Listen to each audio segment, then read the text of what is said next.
University of Mount Jordan. Signed, Arnie Evangel Peña, Labor Attaché, Berna del Castillo, Welfare Officer, and of course, Ambassador Wilfredo Santos. Sa tawag-tawagan, bilisan mo na natin.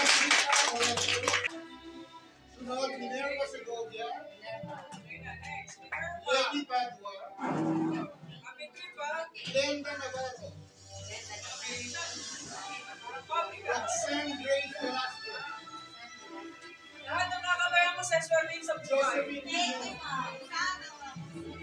Rani Casamonte, Shirley Puyay, Ay, basang-basa.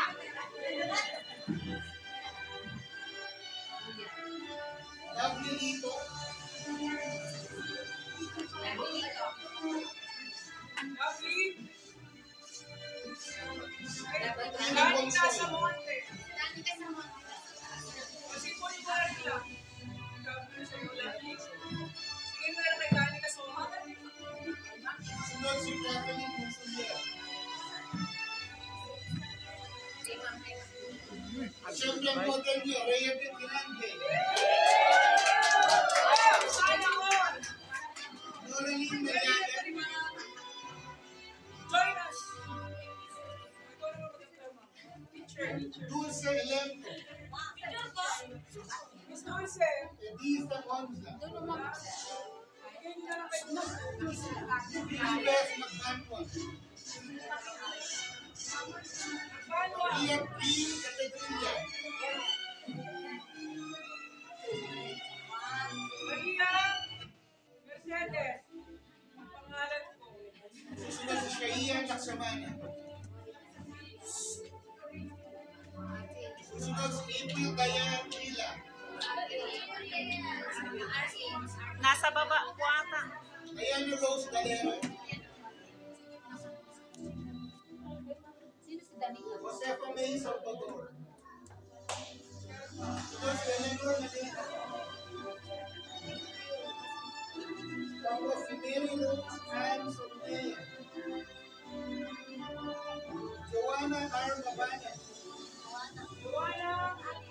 next si Lorna Wow, ganda ng buwan. Lorna Abiel, Venus Ginao, Venus! Venus!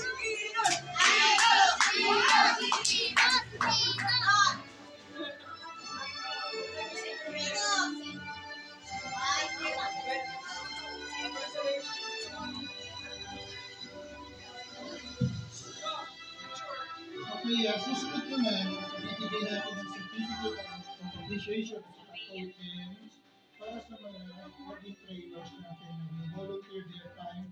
Alam namin hindi enough to para express yung appreciation namin sa TPM, but please accept our sincere appreciation sa ginagawa ko rin sa kasamahan natin. So babasahin ko lang yung isa, no? Certificate of appreciation.